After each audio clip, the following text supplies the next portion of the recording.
una gastritis eosinofílica o una colitis eosinofílica, la cantidad de eosinófilos es muy alta. Y estamos hablando de valores por encima de los 25, 30, 40, 50 y hasta 60 eosinófilos por campo de alto poder. Es decir, por cada campo de 40, yo, dependiendo de la zona, podría ser el esófago 25, el estómago más o menos 40, el colon o el intestino son más o menos 50 o 60. ¿Sí? Eosinófilos por campo de alto poder. Mientras que un proceso parasitario no se ve en tamaño. ¿Okay? Voy a encontrar eosinófilos, pero no en esa cantidad. ¿Correcto? Así es. Otra enfermedad que podría estar en relación con contaminantes ambientales es la neumoniosis, que es muy frecuente en las personas que trabajan con el carbón, ¿no? Entonces, ¿qué va a producir? Va a producir depósitos de restos de carbón a nivel alveolar, y esto provoca un proceso inflamatorio sostenido. Estos pacientes terminan con fibrosis, ¿sí? Terminan produciendo fibrosis pulmonar. Ahora, los pacientes fumadores también hacen depósitos antracóticos, no por el carbono del tabaco, ¿ya? Pero aquellos que trabajan en las minas de carbón son depósitos mucho más densos, mucho más amplios, y por tanto la fibrosis es mucho más masiva. ¿Sí? Lo mismo pasa, por ejemplo, con las personas que trabajan con joyería, o que trabajan puliendo o haciendo esculturas de piedra, de mármol, ese tipo de cosas. En ellos, en cambio, es el riesgo de sílice, ¿no? De la silicosis, ¿no? Entonces, o el resto de partículas produciendo reacciones de cuerpo extraño. Igual, la consecuencia final terminaría siendo fibrosis pulmonar. La fibrosis pulmonar no tiene cura, y el tejido pulmonar es reemplazado por tejido fibroso como tal, lo cual, de igual manera que como explicábamos antes, disminuye el área de intercambio de aire, y el paciente termina con insuficiencia respiratoria crónica, ¿no? Con disnea de larga evolución. Los pacientes con fibrosis pulmonar requieren trasplante de pulmón. ¿Ya? Y el trasplante de pulmón no es tan fácil de tener, ¿no? ¿Sí? Entonces, lo mismo sucede en otras enfermedades del intestino santo, o quién sabe, más adelante se podrá ver como consecuencia a mediano o largo plazo de resaca de COVID. ¿Sí? Por ejemplo, a nosotros nos hacen chequeo ocupacional cada año en los hospitales, y muchos de nosotros tenemos secuelas fibrosas de COVID. ¿Sí? Entonces, no sabemos si más adelante en algún momento se producirá una fibrosis de mayor gravedad. Y lo otro que tal vez ustedes alcancen a verlo es por el consumo de prensa. Eso también lleva consigo hacia fibrosis pulmonar. Entonces, todavía no se tiene el tiempo suficiente como para poderlo comprobar, ¿no? Hay que esperar más estudios y que pase más tiempo para ver cómo se describe histológicamente eso, ¿no? Pero los cambios son cambios fibrosos, como lo que se produce en la muconiosis, sin el depósito de carbono, ¿no? Así es. De igual manera, el tabaco puede llevar consigo ya como consecuencia más grave a la producción de un carcinoma epidermoide, ¿no? Carcinoma de células escamosas. Entonces, a diferencia de las neoplasias malignas decíamos que son irregulares, ¿no? ¿Sí? No tienen una estructura definida o delimitada y tienen la tendencia hacia la infiltración hacia los estados, ¿no? Muchas veces los tumores, sobre todo el carcinoma epidermoide, el carcinoma ductal de mama, tienden a adoptar esa forma como estrellada, ¿no? Como que tiene aristas hacia los lados. Y decíamos que el carcinoma pulmonar, el carcinoma epidermoide, es mucho más frecuente en los lóbulos superiores del pulmón y es mucho más frecuente en pacientes fumadores. El adenocarcinoma del pulmón, aunque podría estar en relación con el tabaco, no es necesariamente obligatorio el consumo de tabaco para desarrollar adenocarcinoma del pulmón. Es decir,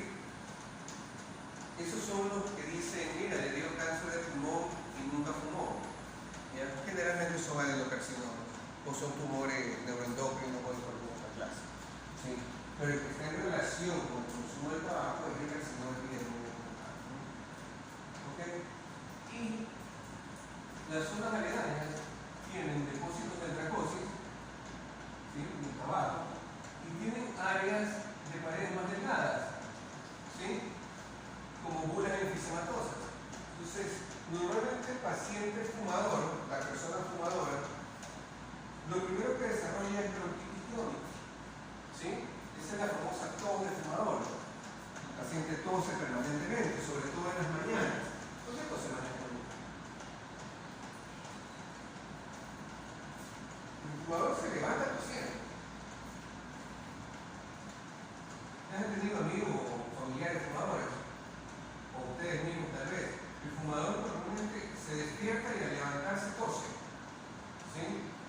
Entonces, es por la posición, es por el equilibrio. La bronquitis crónica produce aumento de secreción bronquial, produce aumento de secreción de moco. La bronquitis crónica histológicamente no presenta mayores cambios histológicos, pero lo que sí produce es cambios clínicos, tos y expectoración por más de 3 meses en un año, por 2 años consecutivos. Eso es clínicamente el diagnóstico de bronquitis crónica. ¿Ok? Entonces, tos consecutivos, más de 3 meses en un año y por lo menos por 2 años consecutivos. Y para dejar de tener las secuelas de la bronquitis crónica o para poder recuperar parte de la función pulmonar, un fumador tiene que haber dejado de fumar 2 años. A la semana y meses comienzas a tener una mejoría en tu capacidad pulmonar para actividad física en general. Es decir, ya no te ahogas tanto caminando o subiendo escaleras. Pero histológicamente y funcionalmente, para recuperar parte de tu función pulmonar, tienes que haber pasado por lo menos 2 años de haber dejado de fumar. ¿Ya? Entonces, si se dan cuenta que hay cambios que son progresivos, ¿no? Y en este caso, en esta imagen puedo ver los depósitos de características del enfisema y ya el carcinoma como tal, ¿no? Ok, siguiente.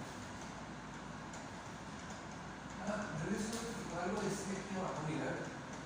Dice lo de las áreas negras de pigmento antracótico atrapado en el tumor. Pero esto también puede suceder. A veces cuando recibimos biopsias de segmentos pulmonares, de lóbulos pulmonares, por cualquier causa, encontramos ganglios. Y en esos ganglios a veces encontramos depósitos de antracosis. ¿Sí? Entonces los mismos depósitos de carbono muchas veces se los encuentran en los ganglios cercanos. Y es como consecuencia de que estaban depositados en el pulmón y pueden pasar al sistema linfático y terminar atrapados en alguno de los ganglios cercanos, ¿no? Entonces, eso ya es un hallazgo más que otra cosa, ¿no? Entonces, histológicamente, ¿qué vemos? Nidos de células escamosas, ¿sí? Con alteración de la relación núcleo-citoplasma, a veces núcleo evidente, y a veces con formación de perlas de queratina, ¿no? La formación de perlas de queratina indica que es un tumor de características bien diferenciadas, ¿no? Entonces, ¿con qué más podría estar relacionado el carcinoma epidermoide? Normalmente todo carcinoma epidermoide decíamos estudio P16, ¿no? Por el virus del papiloma. En este caso, igual se lo pide, ¿no? Porque si se dan cuenta, parte de las mutaciones que se dan para este síndrome, para este cáncer, está también en P16. Entonces, igual se lo pide como parte del estudio de, pero aquí es enteramente producto de la displasia que se produce sobre la metaplasia escamosa producto del tabaco. Sigue. Preguntas, dudas hasta ahí, con lo del respiratorio, con consecuencias nutricionales del respiratorio. Igual, lo del respiratorio lo podemos ver un poco más a detalle cuando veamos aparatos respiratorios como tal, ¿no? Que creo que es lo siguiente que viene después de los nutricionales. ¿Ok? Entonces vamos con los nutricionales, ¿no? Entonces, estos depósitos, ¿sí?, no se dan al azar. Primero tiene que haber una gran cantidad de grasas circulando, ¿no? Y segundo, no se depositan en cualquier sitio. Siempre tiene que algo que se denomina lesión endotelial. ¿Sí? Entonces, en algún punto determinado del endotelio puede haber una pequeña lesión, producto del aumento de turbulencia, producto de la mayor cantidad de grasa, producto de, no sé. ¿Sí? Pero siempre tiene que haber un punto de lesión endotelial. Sobre ese punto de lesión endotelial, como en todo tipo de lesión, comienza primero la agregación plaquetaria para tratar de obstruir esta lesión y depósitos de fibrina. ¿Sí? Se agregan plaquetas, se deposita fibrina y sobre ellas se van acumulando capas y capas de grasa. ¿Ok? Entonces no es algo que se da de un momento a otro, sino que no es que hoy me comí una fritada, ¿no? Y todo eso, ¿verdad? Entonces, son años de comer hamburguesas haciendo. Entonces, tengo el vaso sanguíneo, tengo un área donde hay una lesión endotelial y a partir de eso comienza a nuclear. Agregación plaquetaria y fibrina, y sobre esto comienza capa sobre capa sobre capa sobre capa. ¿Ok? A formar el ateroma. En algún momento este ateroma puede ocasionar la obstrucción completa de él. ¿Ya? Y eso lleva a consecuencia de un infarto total. ¿Correcto? Entonces, con el paso del tiempo, como esto no es de un momento a otro, estas áreas más centrales, estos núcleos podrían calcificarse, lo que haría más complicado el tratamiento. ¿Sí? Por eso que muchas veces los atenomas tienen centros calcificados. Mientras que las partes más superficiales, que son las capas que recién se van agregando, son como que más débiles. Y por tanto, con el torrente sanguíneo podrían soltarse. ¿Sí? Podrían quedar aquí sueltas como trombos y peor aún, viajar como émbolos. Y obstruir en otro lado más lejano. ¿Ok? Ahora, ¿qué pasa con esto? Normalmente, como se va dando durante largo tiempo, si el vaso sanguíneo es pequeño, el cuerpo trata de crear circulación colateral. ¿Ok?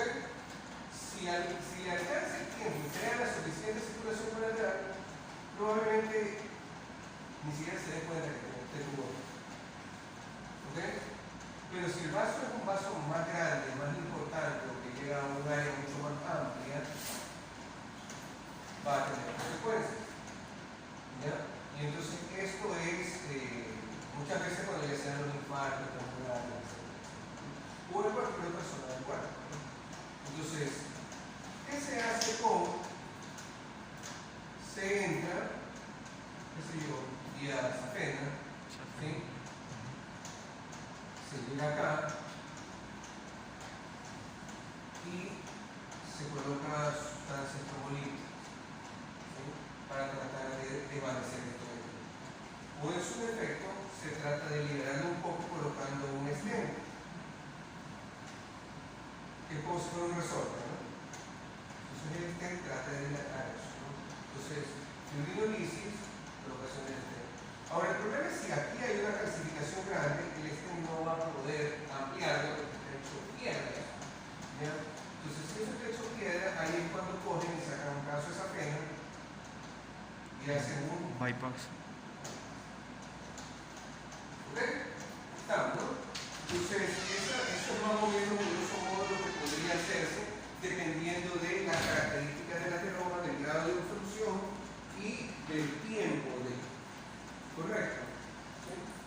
Vamos al siguiente. En la imagen de aquí, en cambio, vemos múltiples, ¿no?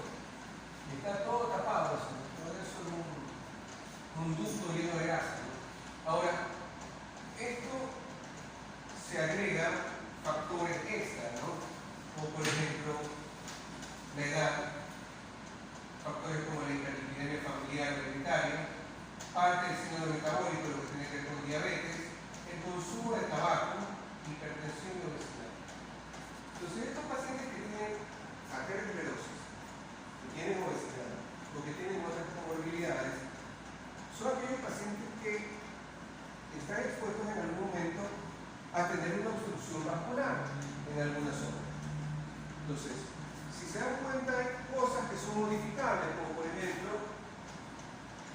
cantidad de colesterol o triglicéridos en sangre. Por tanto, tienen que cambiar su hábitos alimenticios, tienen que cambiar su estilo de vida para poder evitar el riesgo de. Siguiente. Histológicamente, lo que se ve es cómo se van acumulando las placas de colesterol, ¿no? Placas de grasa total. Esto es serosa, ¿no? Muscular. Y aquí comienzan a depositarse como tal, lo que decía, capa por capa por capa. Esta es la parte más superficial que decía que es como más delicada y que podría soltarse para formar trombos, ¿no? Y lo que ven aquí en blanco son los famosos cristales de colesterol. ¿Sí? Se los ve en blanco porque en el momento en que se procesa el tejido, el poliexidol, hacen que desaparezca la grasa, ¿no? Entonces queda una imagen de sustracción, ¿no? Queda una imagen blanca. ¿Ok? Entonces, eso es lo característico de encontrar lo que se llaman los cristales de colesterol. Ahora, en esta zona de aquí, en cualquiera de estas partes, podría o no habría una calcificación, ¿no? ¿Ok? Siguiente.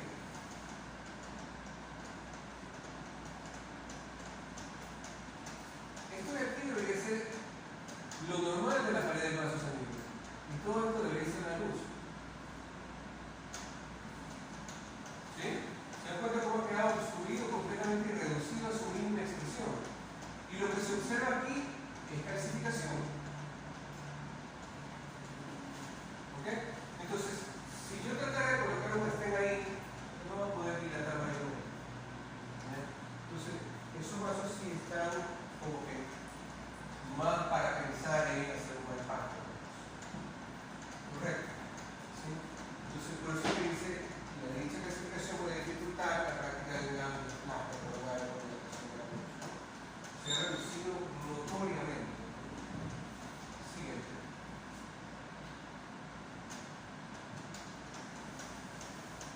Estos de aquí son cristecitos espumosos, son macrófagos cargados de colesterol, ¿no?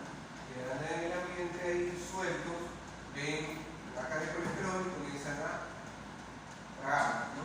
Son cristecitos espumosos, son macrófagos espumosos. Y estos de acá son los cristales de colesterol. ¿Ok? Así es. Lo mismo, ¿no?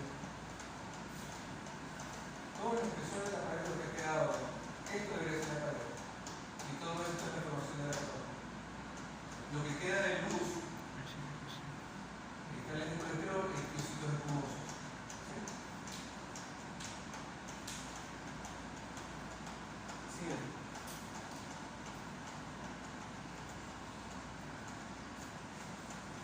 ¿Preguntas? ¿Dudas? ¿Algo que me haya quedado claro? ¿No? Ok. Vamos al hígado ahora, ¿no? Entonces, la cirrosis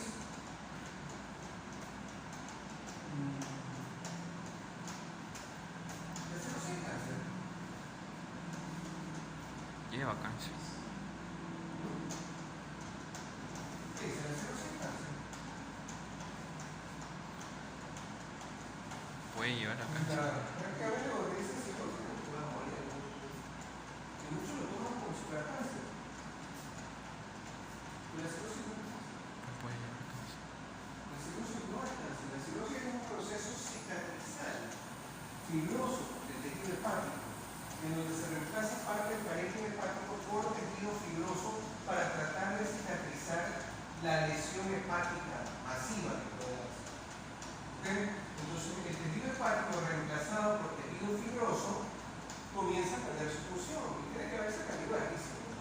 El hígado es de los órganos más trabajadores de todos, ¿sí? Y tiene que haberse perdido una función hepática de un 70-80% para entrar en insuficiencia hepática como tal.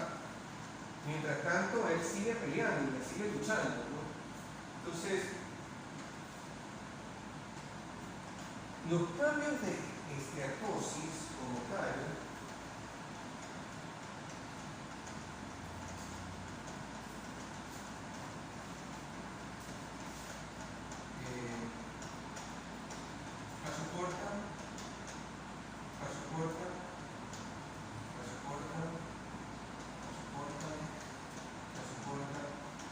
prueba como un examen, ¿no? Sí, ¿no? Así es, ¿no? Paso corto, paso corto, paso corto. Ok. Y aquí comienzan a darse los cambios estetóxicos como tal. Es decir, el reemplazo por la formación de vesículas de tejido de colesterol triglicéridos en el parénquima hepático como tal. ¿Ok? Entonces, mientras se dé solamente la esteatosis y la persona cambie su estilo de vida, la esteatosis es un cambio que podría ser reversible. ¿Ok? Lo que pasa es que con el tiempo comienza a producirse también infiltrado inflamatorio. Y ahí pasa a llamarse esteatopatitis. ¿Ok? Y ese infiltrado inflamatorio comienza a dispersarse.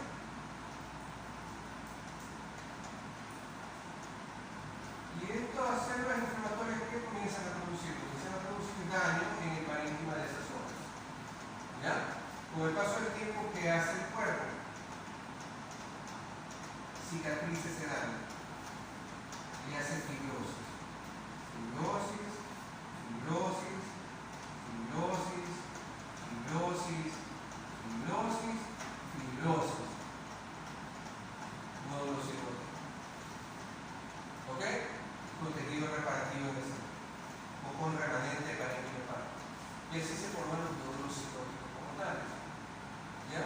Es decir, primero, que el estetosis como tal inicial podría ser reversible si la persona cambia su estilo de vida. Segundo, que cuando ya hay cambios fibrosos, ¿sí? Si son iniciales, ya no son reversibles, pero el resto del parénquima hepático podría mejorar si la persona cambia su estilo de vida. ¿Ya? Cuando ya los cambios son difusos en gran parte del parénquima hepático, el proceso se vuelve irreversible. ¿Ok? Entonces, la cirrosis no es cáncer. La persona entra en una insuficiencia hepática crónica porque pierde parénquima funcional. ¿Ok? Claro, ¿no? Entonces, ustedes ya tienen para poder explicar a sus pacientes eso, porque siempre llegan los pacientes diciendo: tengo cáncer, tengo cirrosis. Entonces, no toda esteatosis evoluciona a cirrosis. ¿Sí? No toda cirrosis hace carcinoma hepatocelular. Un buen porcentaje de cirrosis pueden hacer carcinoma hepatocelular. Pero también hay carcinoma hepatocelular que salen por displasia hepática sin haber tenido cirrosis. ¿Ya?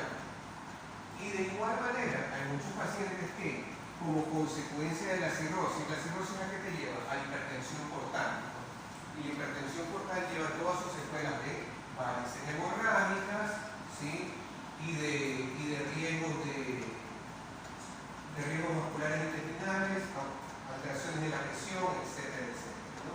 Entonces, todas esas consecuencias podrían matar a un paciente, ¿sí? Los cirróticos terminan así, ¿no? Por la alteración de la circulación portal. Entonces, no todo paciente cirrótico evoluciona a carcinoma hepatocelular, ¿sí? Uno podría morir como consecuencia de la misma cirrosis portal. ¿Ya? Entonces, macroscópicamente, ¿qué observamos? Ya les expliqué cómo se forman los nódulos entonces cirróticos, y eso es lo que observamos aquí macroscópicamente, ¿no? La formación de muchos nódulos como tal, ¿no? A veces pequeños, a veces grandes, ¿sí? Por eso a veces se habla de macronodular, micronodular, ¿sí? En relación al tamaño de los mismos, ¿no? Siguen. Y el hígado se vuelve chiquito. El hígado en hepatitis, por ejemplo, se hace grande, ¿sí? El hígado en la cirrosis se hace chiquito, ¿sí? En el carcinoma hepatocelular también. Muchas veces ya a largo plazo, sobre todo cuando son post-cirróticos, tienden a hacerse más pequeños y endurecidos. ¿Ya? Entonces, estos son los cambios fibrosos que se dan alrededor, y en medio queda parénquima hepático remanente, ¿no? ¿Sí? Es más o menos lo que decíamos acá, ¿no? En medio queda parénquima hepático remanente. Entonces, se dan cuenta que todo esto de alrededor que debería haber sido tejido hepático y que tendría su función es tejido fibroso cicatricial. Por eso es que se va perdiendo la función como tal, ¿no? Entonces, esa característica esa es la explicación de la formación del cirrosis. Entonces, la causa más importante para la esteatosis hepática y posteriormente para la cirrosis sigue siendo el consumo del alcohol. ¿Sí? Sin embargo, existe también la esteatosis no alcohólica o la esteatohepatitis no alcohólica. ¿Sí? Y esa es consecuencia de síndrome metabólico. ¿Ok? Pacientes que tienen hipercolesterolemia, hiperlipidemia, familiares, diabetes, etc. ¿No? Entonces, llevarían consigo a ese tipo de consecuencias comunitarias. ¿No? Así es. Entonces, ahí se dan cuenta que se ve diferente el hígado como tal, ¿no? Con un paciente con esteatosis a diferencia de lo que se veía con la cirrosis como tal. Siguiente. Esto lógicamente lo que vemos es el reemplazo o la formación de vesículas en el parénquima hepático, vesículas de tejido adiposo como tal, de material adiposo como tal. ¿Sí? Ahora, la esteatosis alcohólica produce ese tipo de vesículas, que son vesículas grandes. Eso se denomina esteatosis de tipo macrovesicular, que es la propia característica del consumo del alcohol. Ahora, es potencialmente reversible si la persona deja de tomar alcohol. ¿Ya? Mientras no haya cambio fibroso como tal.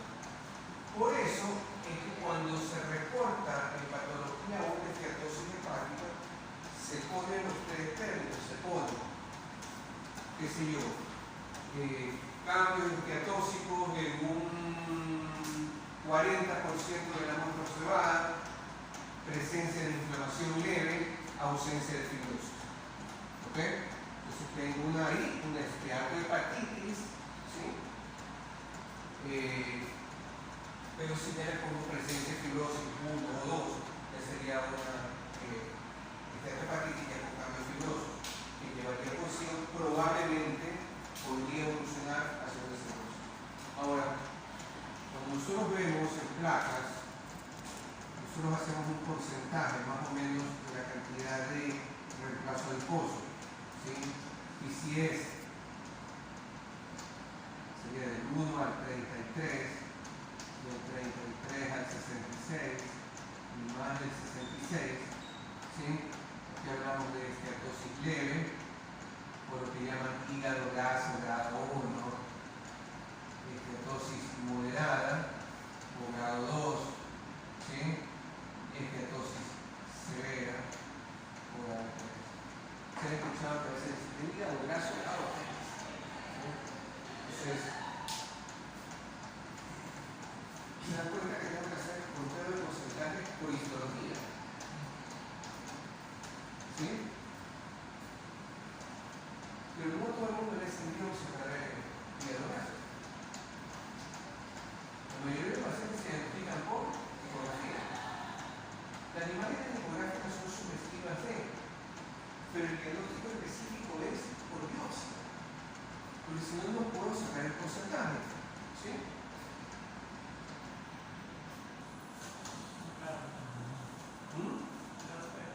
Grado 3. Se ven bastante blancas, ¿no? A veces uno se debe llevar, ¿sí? Porque la imagen es como que muy clara. Pero si te pones a dar cuenta, si yo toco aquí, gracias, veo muchos núcleos chiquitos también que no tienen esteatosis. Y cada uno es un patocito. Entonces, en realidad, en teoría yo debería contar 100 y ver cuántos son reemplazados por. ¿Ya? O podría contar 10 y sacar el porcentaje por. ¿Ya? Normalmente lo que hago es busco la zona que tiene mayor cantidad de, como por ejemplo acá aquí, ¿sí? Y yo podría ponerle a eso, qué sé yo, puede ser un 60%, o si quiero ir más, no es más de 60%.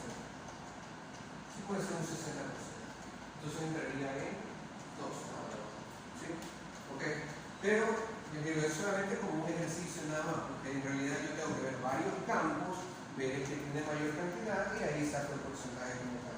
Y si se dan cuenta es también subjetivo, ¿no? Porque es al criterio del observador. ¿Ok? Siguiente.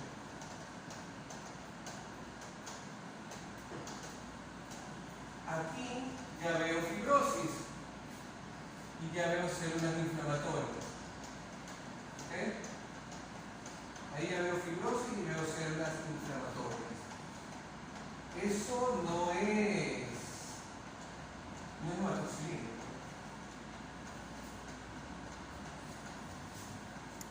¿Qué función es para poder ver fibrosis?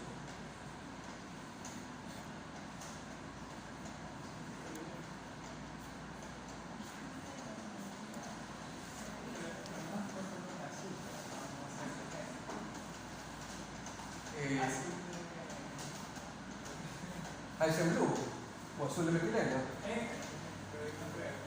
Mira. El tricromo. Tricrónico de Mason es lo que utilizamos para ver fibrosis. ¿Sí? Entonces el tricrónico es muy útil para el diagnóstico de esteatofibrosis y para el diagnóstico de cirrosis como tal. ¿Ok? Cada vez que queremos ver fibrosis utilizamos tricrónico. Por ejemplo, si queremos ver fibrosis en médula ósea también utilizamos tricrónico. ¿Ok? Si quiero ver fibras de retículo, existe tinción de reticulina. ¿Ok? Entonces, aquí es importante el uso del tricrónico de Mason para poder determinar el grado de fibrosis. Ahora, ¿qué hago clínicamente para poder valorar esto sin necesidad de tener que llegar a una biopsia como tal o una estetosis? Uno, la ecografía y dos, exámenes de laboratorio, ¿no? Entonces siempre voy a ver elevaciones de transaminasas, ¿no? ¿Sí? Elevaciones de transaminasas. Entonces, eso, y me valoro el colesterol glicémico, ¿no? Entonces, solicito también una glicemia como para tener un panorama mucho más amplio y poder verificar diversos factores que pueden estar agregados acá. Ahora, recuerden que la esteatohepatitis, o la esteatosis no alcohólica, mejorando el fondo, ¿no? Su hiperlipidemia, mejorando la alimentación, podría reducir su daño, a menos que ya haya cambio fibroso como tal, ¿no? Y en el paciente alcohólico también podría mejorar notoriamente si deja de consumir alcohol. Doc, una pregunta. Cuando la persona tiene cirrosis, se deshidrata cuando va a hacer deposición. La cirrosis tiene muchas cosas encima, muchas cosas agregadas, ¿sí? Yo tenía que tener como cuidado de deshidratarse, porque tenía diarrea, ¿vale? Lo que pasa es que tiene un proceso de mala absorción del proceso. Entonces siempre hay que cuidar el equilibrio del electrolítico. Sí.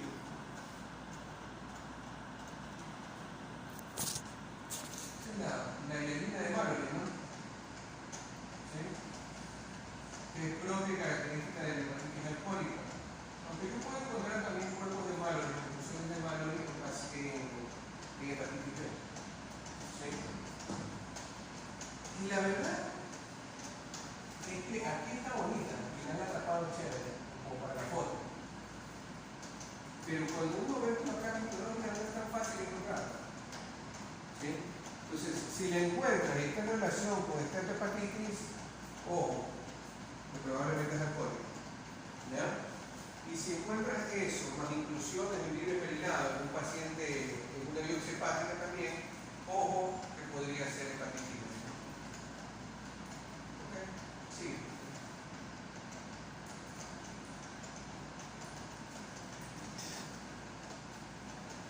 La pancreatitis también es consecuencia muchas veces del consumo excesivo de alcohol. Es más, la pancreatitis aguda, el cuadro más frecuente es que suceda post una ingesta copiosa o un consumo de alcohol masivo. Entonces, ¿qué se da en la pancreatitis? Se da el proceso inflamatorio como tal, la liberación de enzimas proteolíticas, ¿sí? propias del páncreas, y la destrucción de parte del parénquima de una manera aguda. Ahora, esta liberación de estas enzimas también afecta al tejido adiposo de alrededor. Mientras más grande sea la extensión de afectación tanto del páncreas como del tejido adiposo de alrededor, es que más graves van a ser las consecuencias de esa pancreatitis. ¿Ok? Entonces podrían terminar produciendo cambios de tipo necrosis hemorrágica, como lo que se ve aquí. Ahora, con la pancreatitis grave, ¿sí?, masiva, el tejido adiposo de alrededor trata como que de englobar, ¿sí?, como que de atrapar el páncreas ahí para que el proceso no se extienda hacia el resto del abdomen, como cuando en el apéndice se forma un plastrón articular. ¿Ok?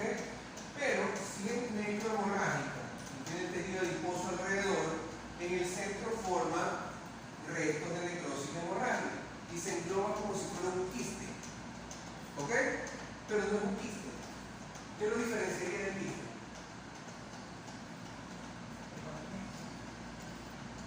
¿Qué tiene el quiste que no tiene el quiste?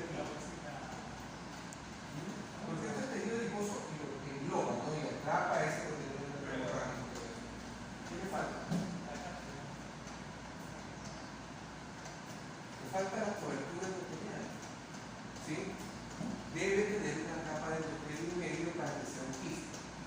Esto es que se denomina pseudoquiste pancreático. Es un pseudoquiste porque no tiene recubrimiento endotelial. ¿Sí? No tiene una capa de epitelio en la parte interna, como tal, ¿no? Entonces, por eso es un pseudoquiste. El pseudoquiste pancreático es una complicación de una pancreatitis masiva, ¿no? Ahora, cuando la pancreatitis es muy masiva y el paciente sobrevive a ella, ¿sí?, podría quedar como secuelas diabéticas, ¿no?, por daño de parte del parénquima pancreático como tal, destrucción de islotes melanges y por tanto disminución de la producción de insulina. Podría. No sucede en todos los casos, pero podría por lo menos masivo. Ahora, ¿cómo trato yo una pancreatitis? Si llega a tener esto, pseudoquiste pancreático y todas esas consecuencias hemorrágicas, hay que operarlo, ¿sí?, para poder debilitar todo ese material, porque si no, no va a cicatrizar. ¿Ok? Como cuando tienes una herida profunda en la pierna, tienes que limpiarla, ¿sí?, sacar la fibrina para que eso vaya cerrando, ¿no? Pero si no es tanto así, el páncreas sana solo, de a poco. ¿Ya? Entonces, a estos pacientes con pancreatitis, lo primero que se hace es no poner a trabajar al páncreas, es decir, nada por vía oral. No pueden comer. ¿Ok? Entonces, los ingresa, los cubre con antibióticos por el riesgo de infecciones sobreagregadas, con una hidratación adecuada y los pone en un peor. Nada por vía oral. ¿Ok? Cuando no se ha producido esta secuela. Si se ha producido lo de acá, no. Esto hay que intervenirlo para poder extraer ese material necrótico, si no se va a terminar produciendo una infección masiva. ¿Ok? Así es.